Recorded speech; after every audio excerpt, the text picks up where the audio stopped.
ಈ ದೈಹಿಕ ಕ್ಷಮತೆ ಎಜುಕೇಷನ್ ಆಯಿತು, ಅವರ ದೈಹಿಕ ಕ್ಷಮತೆ ಅರ್ಹತೆ ಇದೆಲ್ಲ ಏನೆಲ್ಲ ಕೌಂಟ್ ಆಗುತ್ತೆ ಇದರಲ್ಲಿ ಅಂತ? ನೀವು ನಾರ್ಮಲ್ ಈಗ ಎರಡು ಥರ ನಾನು ಮುಂಚೆನೇ ಮಾತಾಡಿದ್ದೆ, ಒಂದು ಸೋಲ್ಜರ್ಸು ಒಂದು ಆಫೀಸರ್ ಅಂತ. ನೀವು ಫಿಸಿಕಲಿ ಫಿಟ್ ಆಗಿರಬೇಕು. ಫಿಸಿಕಲಿ ಫಿಟ್ ಅಂತ ಹೇಳಿದರೆ ನೀವು ತೀರಾ ಮ್ಯಾರಥಾನ್ ಗಿರಥಾನ್ ಓಡಬೇಕು ಅಂತಿಲ್ಲ. ಯಾಕಂದರೆ ಮ್ಯಾರಥಾನ್ ಓಡೋದು ಅಂತ ಹೇಳಿದರೆ ಅದೊಂದು ಕಲೆ ಅಲ್ಲ, ಅದೊಂದು ನಿಮ್ಮ ಫಿಸಿಕಲ್ ಫಿಟ್ನೆಸ್ಸು. ಅದಾದಮೇಲೆ ನೀವು ಎಷ್ಟು ಪ್ರಾಕ್ಟೀಸ್ ಮಾಡ್ತೀರ ಅನ್ನೋದ್ರ ಮೇಲೆ ಮ್ಯಾರಥಾನ್ ರನ್ನಿಂಗ್ ಡಿಸೈಡ್ ಆಗುತ್ತೆ. ನಾರ್ಮಲಾಗಿ ನೀವು ದಿನಕ್ಕೆ ಒಂದು 4-5 ಕಿಲೋಮೀಟ್ರ್ ಓಡುವಂಥ ಕೆಪಾಸಿಟಿ ಇದ್ದು, ಒಳ್ಳೆ ಮೆಂಟಲ್ ಮೇಕಪ್ ಇದ್ದು, ನಿಮ್ಮ ಬಾಡಿ ಸದೃಢವಾಗಿದ್ದರೆ ಯಾವುದೇ ರೀತಿಯಾದ ಪ್ರಾಬ್ಲಮ್ ಆಗೋಲ್ಲ. ನೀವು ದಿನಕ್ಕೆ ಒಂದು 4-5 ಕಿಲೋಮೀಟ್ರ್ ನೀವು ಓಡಿದ್ರೆ ಆಟೋಮೆಟಿಕ್ಲಿ ನಿಮ್ಮ ಬಾಡಿಯಲ್ಲಿರುವ ಎಲ್ಲ ಮಸಲ್ಗಳು ಟೋನ್ ಆಗುತ್ತೆ, ನಿಮ್ಮ ಆ್ಯಬ್ಸ್ ಟೋನ್ ಆಗುತ್ತೆ, ನಿಮ್ಮ ಉಸಿರಾಟದ ಕ್ರಿಯೆ ಕರೆಕ್ಟ್ ಆಗುತ್ತೆ, ನಿಮ್ಮ ಚೆಸ್ಟಿಂದು ಎಕ್ಸ್ಪ್ಯಾನ್ಷನು ಎಲ್ಲದೂ ಸರಿಯಾಗುತ್ತೆ. ನೀವು ಆರ್ಮಿಗೆ ಬರಬೇಕು ಅಂತ ಹೇಳಿದರೆ you start running from the day 1. ನೀವು 15 ದಿನ ಆದಮೇಲೆ ನೀವು ಏನೇ ಮಾಡಿದರೂ ಒಂದು 21 ದಿನ ಆದರೆ ಇಟ್ ಬಿಕಮ್ಸ್ ಅ ಹ್ಯಾಬಿಟ್. ನೀವು ಫಸ್ಟ್ 21 ದಿವಸ ನೀವು ಎಫರ್ಟ್ ಹಾಕಿ, ಅದಾದಮೇಲೆ you start loving your exercise, basically running. ಮನೋಸ್ಥೈರ್ಯ ಯಾವ ಥರ ರೂಢಿಸ್ಕೊಂಡ್ರೆ ಒಳ್ಳೆಯದು ಅಂತೇಳಿ? ಮನೋಸ್ಥೈರ್ಯದ ಬಗ್ಗೆ ನಿಮಗೆ ಟ್ರೈನಿಂಗಿಗೆ ನೀವು ಬರ್ತಿರಲ್ಲ, ಅಲ್ಲಿ ಎಲ್ಲ ರೀತಿಯಾದ ಈ ಮನೋಸ್ಥೈರ್ಯಗಳನ್ನು ಕಾಪಾಡ್ಕೊಳ್ಳೋದು, ಅದನ್ನು ಜಾಗೃತ ಮಾಡ್ಕೊಳ್ಳೋವಂಥದ್ದು ಎಲ್ಲದ್ರ ಬಗ್ಗೆ ಅವ್ರು ಟ್ರೈನಿಂಗ್ ಕೊಡ್ತಾರೆ. ನಿಮಗೆ ಜಾಸ್ತಿ ಸ್ಟ್ರೆಸ್ಸಲ್ಲಿರ್ತಾರೆ ಟ್ರೈನಿಂಗಲ್ಲಿ. ಯಾಕಂದರೆ ನೀವು ಸ್ಟ್ರೆಸ್ಸಲ್ಲಿದ್ದಾಗಲೇ ನೀವು ಡಿಸಿಷನ್ ತೊಗೊಳ್ಳುವಂಥ ಸಿಚುವೇಷನ್ಗಳು ಯಾವಾಗಲೂ. ಸೊ ಅದಕ್ಕೆ ನಿಮ್ಮನ್ನು ಅವರು ತಯಾರು ಮಾಡ್ತಾರೆ. ನೀವು ತಯಾರಾಗಬೇಕಾಗಿದ್ದಿಲ್ಲ. ನೀವು ನಿಮ್ಮ ದೇಹನ, ನಿಮ್ಮ ಆರೋಗ್ಯನ ನೀವು ಕಾಪಾಡಿಕೊಂಡು ಟ್ರೈನಿಂಗ್ ಮಾಡಿದರೆ at the end of the day ನೀವು ನಿನ್ನ ಕ್ಲಾಸ್ಮೇಟ್ ಯಾರು ಇನ್ನೊಬ್ಬ ಇದ್ದ ಆರ್ಮಿಗೆ ಸೇರಿಲ್ದಿದ್ದವನಿದ್ದಾನೆ ಅವನ ಜೊತೆಗೆ ನೀವು ಕಂಪೇರ್ ಮಾಡಿಕೊಂಡ್ರೆ ಭೂಮಿ ಮತ್ತು ಆಕಾಶದ ಡಿಫ್ರೆನ್ಸ್ ಆಗಿರುತ್ತೆ. ನೀವು 3-4 ವರ್ಷದ ಟ್ರೈನಿಂಗ್ ಮಾಡಿ ಬಂದರೆ ಅಷ್ಟು ಚೇಂಜಲ್ಲಿ ನಿಮ್ಮಲ್ಲಿ ಖಂಡಿತವಾಗಿ ಇರುತ್ತೆ. ಸರ್, ಪೇರೆಂಟ್ಸ್ ನಮ್ಮ ಕರಾವಳಿ ಭಾಗದೆಲ್ಲ ನೋಡ್ತೇವೆ, ಡಾಕ್ಟ್ರು, ಇಂಜಿನಿಯರ್ 2 ಉದ್ಯೋಗ ಬಿಟ್ಟರೆ ಈಗ ಸ್ವಲ್ಪ CA ಅದು ಇದು ಅಂತೆಲ್ಲ ಹೋಗ್ತಾ ಇದ್ದಾರೆ. ಪೇರೆಂಟ್ಸಿಗೆ ಏನು ಅವೇರ್ನೆಸ್ ಬೇಕು ಅಂತ ಹೇಳ್ತೀರಿ ಇದರ ಬಗ್ಗೆ? ಮಕ್ಕಳನ್ನು ಪೇರೆಂಟ್ಸ್ ಬಾಲ್ಯದಿಂದಲೇ ಹೇಗೆ ಇದಕ್ಕೆ ತಯಾರು ಮಾಡಿದರೆ ಒಳ್ಳೆಯದು ಅಂತ? ನೀವು ಶಶಿಯವರೇ, ನೀವು ಏನೇ ಹೇಳಿ ಪೇರೆಂಟ್ಸ್ಗಳಿಗೆ, ಪೇರೆಂಟ್ಸೇ ಓಕೆ. ಅವರಿಗೆ ಅವ್ರ ದೇಶ ಚೆನ್ನಾಗಿರಬೇಕು, ದೇಶ ಕಾಯೋರು ಇರಬೇಕು. ನನ್ನ ಮಗ ಮಾತ್ರ ದೇಶ ಕಾಯೋಕ್ಕೆ ಹೋಗಬಾರ್ದು ಅನ್ನೋದು ಮೆಂಟಾಲಿಟಿ ಇಲ್ಲಿಯವರು. ನಮ್ಮ ಮನೆಯಲ್ಲಿ ಆದದ್ದು ಅದೇ. ನಾನು ಇಲ್ಲ ಅಂತ ಹೇಳಿದ್ರೆ ಇನ್ನೂ ಒಂದು 3 ವರ್ಷ ಸರ್ವಿಸ್ ಜಾಸ್ತಿ ಆಗ್ತಿತ್ತು. ನಾನು 10th ನಾನು ಸೆಲೆಕ್ಷನ್ ಆಗಿತ್ತು. ಆದರೆ ತಾಯಿಯವ್ರು ಬೇಡ ಅಂತ ಹೇಳಿದ್ರು ಅಂತ ಹೇಳ್ಕೊಂಡು ಮತ್ತೆ ಅದನ್ನು ಡಿಲೇ ಮಾಡಿದೆ. ಡಿಗ್ರಿ ಮಾಡಿದ್ಮೇಲೆ ಮತ್ತೆ ನಾನು ಸೇರಿದ್ದು. ಅವರಿಗೆ ಅಂತ ಹೇಳಿದರೆ ನಾನು ಹೇಳೋದಂದರೆ ಇದನ್ನು ಮಕ್ಕಳಿಗೆ ಬಿಡಬೇಕು ಈ ತೀರ್ಮಾನನ. ಯಾಕಂದರೆ ಅವರೇ ಡಿಸೈಡ್ ಮಾಡೋದು. ಈಗ ನೀವು ಒತ್ತಾಯ ಮಾಡಿ ಅವನನ್ನು ಇಂಜಿನಿಯರ್ ಬದಲು ನೀವು ಡಾಕ್ಟರ್ ಮಾಡಿದರೆ ಹಿ ಮೇ ನಾಟ್ ಬಿ ಸಕ್ಸಸ್ಫುಲ್. ಅವನ ಮನಸ್ಸಿಗೆ ಬರಬೇಕು. ಹೇಳಿದ್ನಲ್ಲ, ಕುದುರೆ ನೀರು ಕುಡಿಯುವಂಥ ಕಾನ್ಸೆಪ್ಟು ಅಷ್ಟೇ. ಅವನ ಮನಸ್ಸಿಗೆ ಬಂತಂದರೆ ಖಂಡಿತ ನೀವು ಅವನನ್ನು ಸಪೋರ್ಟ್ ಮಾಡಿ. ನಮ್ಮಲ್ಲಿರೋ ಒಂದು ವಿಚಾರ ಏನಂದರೆ, ತಂದೆ ತಾಯಿಯಂದರು ಏನು ತಿಳ್ಕೊಳ್ತಾರೆ ಅಂದರೆ, ಯುದ್ಧಕ್ಕೆ ಅಥವಾ ಆರ್ಮಿಗೆ ಸೇರಿದ ಅಂದರೆ ಇವನು ಸಾಯಲಿಕ್ಕೆ ಸೇರಿಕೊಂಡ ಅನ್ನೋದೇ ಭಾವನೆ ಅವನಲ್ಲಿ. ಆ ಥರ ಅಲ್ಲ ಅದು ವಿಚಾರಗಳು. ಯಾಕೆ ಅಂದರೆ ಒಬ್ಬ ಸೋಲ್ಜರ್ ಇದನ್ನಲ್ಲ, ಅವನು ಸಾಯೋದನ್ನು ಹೇಗೆ ಹಿಮ್ಮೆಟ್ಟಿಸುವಂಥ ಕೆಪಬಿಲಿಟಿ ಅವನಲ್ಲಿದೆ. ಅದಕ್ಕೆ ಅವನು ಟ್ರೈನಿಂಗ್ 3-4 ವರ್ಷ ಟ್ರೈನಿಂಗ್ ಕೊಟ್ಟ ಅಂದರೆ ಸುಮ್ಮನೆ ಸಾಯಲ್ಲ ಅವನು, ಆಯಿತಾ. ಸೈನ್ಯಕ್ಕೆ ಸೇರಿದವರೆಲ್ಲರೂ ಸಾಯ್ತಾರಾ? ಇಲ್ಲ. ಅಥವಾ ಇಲ್ಲಿ ಸಿವಿಲ್ ಸ್ಟ್ರೀಟ್ನಲ್ಲಿ ರೋಡಲ್ಲಿ ಹೋಗೋರೆಲ್ಲರೂ ಸೇಫಾಗಿರ್ತಾರಾ? ಇಲ್ಲ. ಎರಡಕ್ಕೂ ನೀವು ಅನಲೈಸ್ ಮಾಡಬೇಕಾಗತ್ತೆ. ನೀವು ತಂದೆ ತಾಯಿಯಂದಿರು ಖಂಡಿತ ಯಾವುದೇ ರೀತಿಯಾದ ಹೆದರಿಕೆ ಇಟ್ಕೊಳ್ಳೋದು ಬೇಡ.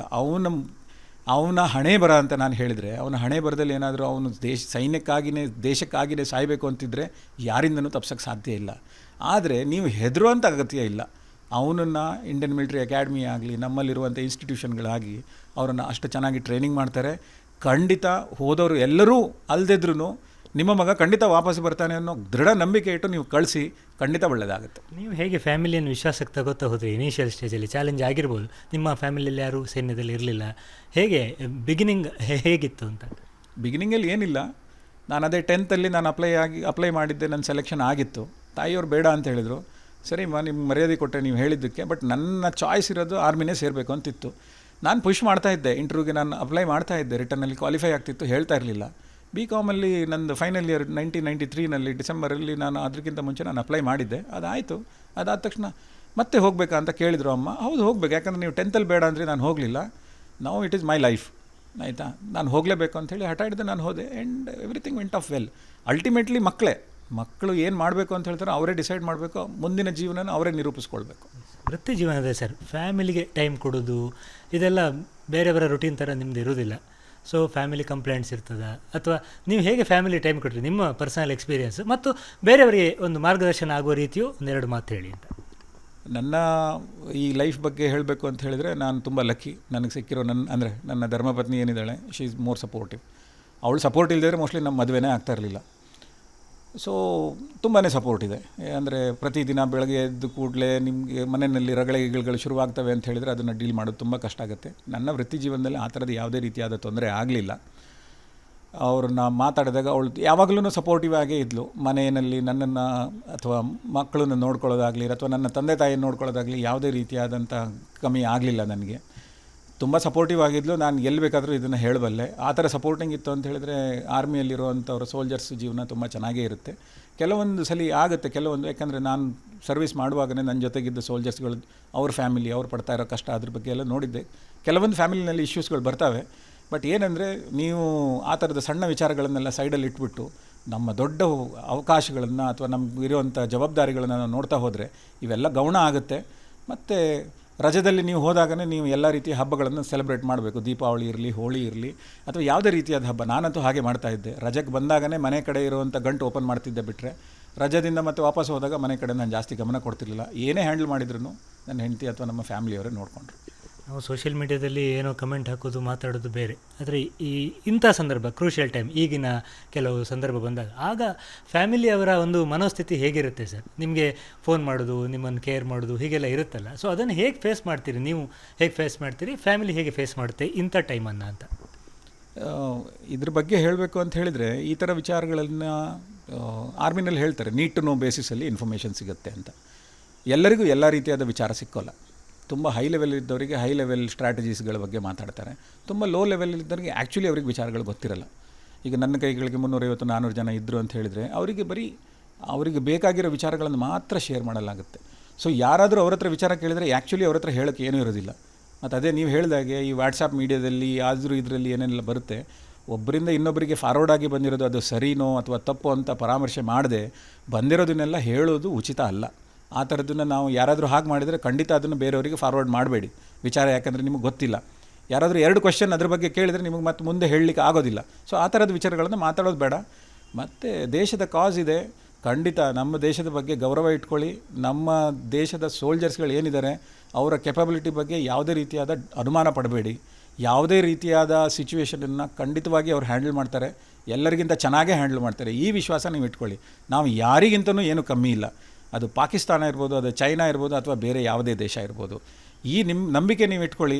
ಈ ಥರದ ಅಲ್ಲಸಲ್ಲದ ಗಿರೋಪಗಳನ್ನು, ಈ ಥರದ ಮೆಸೇಜ್ಗಳನ್ನು ಖಂಡಿತವಾಗಿ ಯಾರಿಗೂ ಫಾರ್ವರ್ಡ್ ಮಾಡಬೇಡಿ. ಯಾರು ನಿಮಗೆ ಫಾರ್ವರ್ಡ್ ಮಾಡ್ತಾರೋ ಅದನ್ನು ನೀವು ಡಿಲೀಟ್ ಮಾಡಿ ಹಾಕಿ ಅವ್ರಿಗೆ ಮತ್ತೆ ಹೇಳಿ ಈ ಥರದ್ದು ಫಾರ್ವರ್ಡ್ ಇದ್ದರೆ ಖಂಡಿತ ಮಾಡಬೇಡಿ ನನಗೆ ಅಂತ. ಆಪರೇಷನ್ ಸಿಂಧೂರವನ್ನು ಇಡೀ ಜಗತ್ತೇ ನೋಡ್ತಾ ಇದೆ. ಮತ್ತು ನಮ್ಮದೇ ಕೆಲವು ಸಂಶೋಧನೆಗಳು ಸಕ್ಸಸ್ ಆದದ್ದು ಇದೆ. ಈ ಒಂದು ರೋಲ್ ಮಾಡೆಲ್ ಆಗಿ ಆಗ್ತಾಯಿದೆ. ಆಪರೇಷನ್ ಸಿಂಧೂರ ನಿಮಗೆ ಎಷ್ಟು ಹೆಮ್ಮೆ ಮೂಡಿಸ್ತಾ ಇದೆ ಸರ್? ಈ ಒಟ್ಟು 15 ದಿನದ ಬೆಳವಣಿಗೆ ಬಗ್ಗೆ ಏನು ಹೇಳ್ತೀರಿ? ನಾನು ತೀರಾ ಏನೂ ಹೇಳೋದಿಲ್ಲ ಇದ್ರ ಬಗ್ಗೆ. ಆದರೆ ನಿಜಕ್ಕೂ ಎಲ್ಲ ಬಿ ಇಂಡಿಯನ್ ಬೈ ಇಂಡಿಯನ್ ಆ ಕಾನ್ಸೆಪ್ಟು ನಮ್ಮ ಈಗಿನ ಪ್ರಧಾನಮಂತ್ರಿಗಳು ಏನು ಮಾಡಿದ್ದಾರೆ ಅದು ತುಂಬಾ ಒಳ್ಳೆಯ ಶ್ಲಾಘನೀಯ ಕೆಲಸ ಅಂತಲೇ ಹೇಳ್ಬೋದು.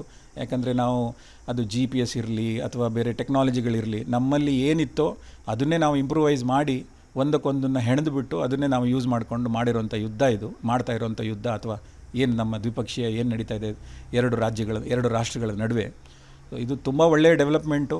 ಈಗ ನಾವು ಇದಕ್ಕೆ ಇನ್ನೂ ಜಾಸ್ತಿ ಸ್ಟ್ರೆಂತ್ ಸಿಗಬೇಕು. ನಮ್ಮ ಇಂಡಿಜಿನಸ್ ಏನು ನಾವು ಬೆಳವಣಿಗೆ ಇದೆ ಅಥವಾ ಏನು ಮ್ಯಾನುಫ್ಯಾಕ್ಚರಿಂಗ್ ಮಾಡ್ತಾ ಇದ್ದೇವೆ ಇದಕ್ಕೆ ಜಾಸ್ತಿ ಸ್ಕೋಪ್ ಸಿಗಬೇಕು.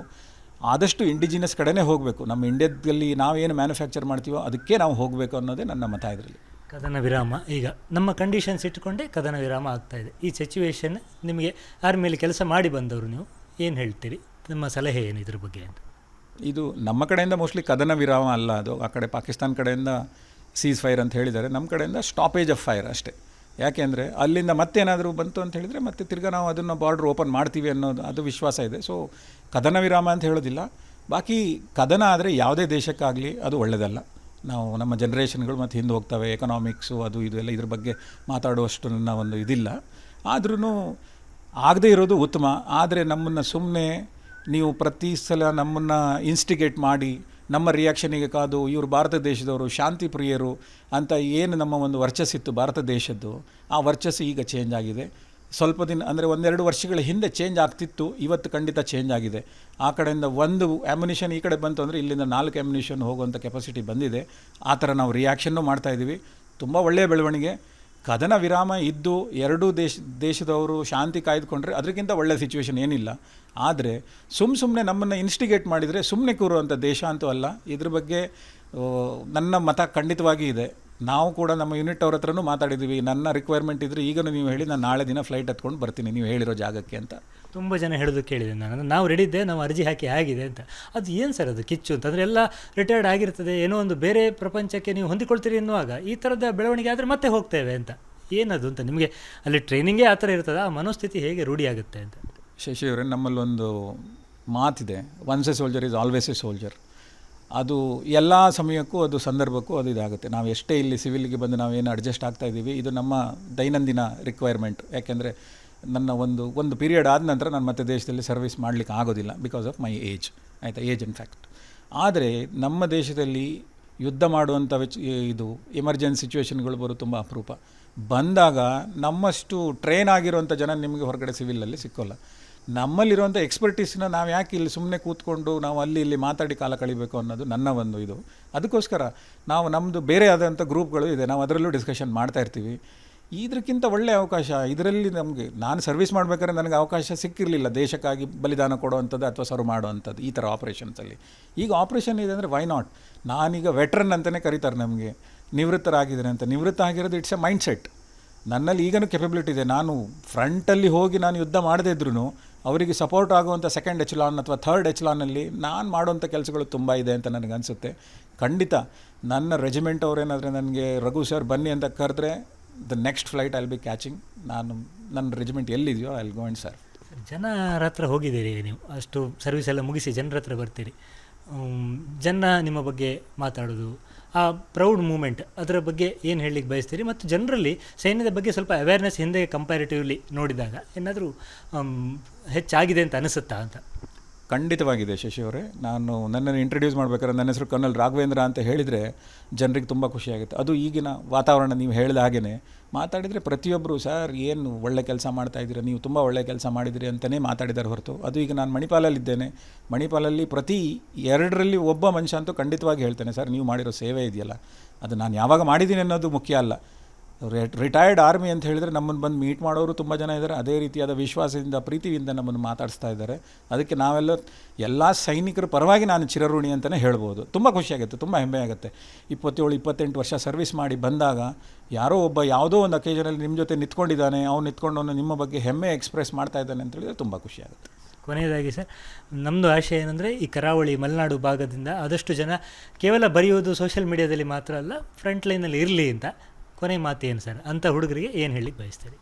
ಏನೂ ಇಲ್ಲ, ನನಗೆ ಅವಕಾಶ ಕೊಡಿ. ನಿಮ್ಮ ಕಾಲೇಜು ಅಕ್ಕಪಕ್ಕದಲ್ಲಿ ಸ್ಕೂಲನ್ನೆಲ್ಲರೂ ಇದ್ದು ಹುಡುಗರನ್ನ ಮೋಟಿವೇಶನ್ ಮಾಡಬೇಕು ಅಂತಿದ್ದರೆ ನನ್ನ ನಂಬರ್ ಶಶಿದವ್ರ ಹತ್ರ ಇದೆ. ನಮ್ಮ ಈ ಟಿ.ವಿ ಏನಿದೆ, ಟಿ.ವಿ ಚಾನಲ್ ಇದೆ, ಇವ್ರ ಹತ್ರ ನನ್ನ ನಂಬರ್ ಇದೆ. ನನ್ನನ್ನು ಕಾಂಟ್ಯಾಕ್ಟ್ ಮಾಡಿ ನಾನು ಬಂದು ಒಂದಷ್ಟು ಜನನ ನಿಮ್ಮ ಕಲೆ ಹಾಕಿ ಅವ್ರನ್ನ ಮೋಟಿವೇಟ್ ಮಾಡೋಂಥ ಕೆಲಸ ನಾನು ಮಾಡ್ತೇನೆ. ಯಾವುದೇ ರೀತಿಯಾದ ಪ್ರತಿಫಲ ನನಗೇನು ಅಪೇಕ್ಷೆ ಇಲ್ಲ. ಈಗ ನಾನು ಏನು ಕೆಲಸ ಮಾಡ್ತಿದ್ದೀನೋ I will continue to do the same job. ಬಂದು ಮೋಟಿವೇಶನ್ ಮಾಡೋದು ನನ್ನ ಕೆಲಸ. ಅದಾದಮೇಲೆ ಆ ಡಿಸಿಷನನ್ನು ಹುಡುಗರಿಗೆ ಬಿಡೋಣ ಅನ್ನೋದೇ ನನ್ನ ಕೊನೆ ಮಾತು. Thank you sir. Thank you Shashidhar ಅವರೇ. ಇದು ಕರ್ನಲ್ ರಾಘವೇಂದ್ರ ಅವರ ಸ್ಫೂರ್ತಿದಾಯಕ ಮಾತುಗಳು. ಇವರ ಮಾತುಗಳನ್ನು ಕೇಳಿದ ಕೆಲವರಾದರೂ ಕೂಡ ಸೈನ್ಯಕ್ಕೆ ಸೇರುವ ಒಂದು ಆಶಯ ಇಟ್ಟುಕೊಂಡು ತಮ್ಮ ವಿದ್ಯಾಭ್ಯಾಸವನ್ನು ಮಾಡಲಿ, ಮುಂದಿನ ದಿನಗಳಲ್ಲಿ ದೇಶ ಸೇವೆ ಮಾಡುವಂಥ ಅವಕಾಶ ಅವರದ್ದಾಗಲಿ, ಅದನ್ನು ನೋಡಿ ಹೆಮ್ಮೆ ಪಡುವಂಥ ಅವಕಾಶವು ನಮಗೆ ಸಿಕ್ಕಲಿ ಅನ್ನುವಂಥದ್ದು ನಮ್ಮ ಆಶಯ. ಉಡುಪಿಯಿಂದ ಕ್ಯಾಮ್ರಾಮನ್ ಹರೀಶ್ ಜೊತೆಗೆ ಶಶಿಧರ್ ಮಾಸ್ತಿ ಬೈಲು, ಏಷ್ಯಾನೆಟ್ ಸುವರ್ಣ ನ್ಯೂಸ್.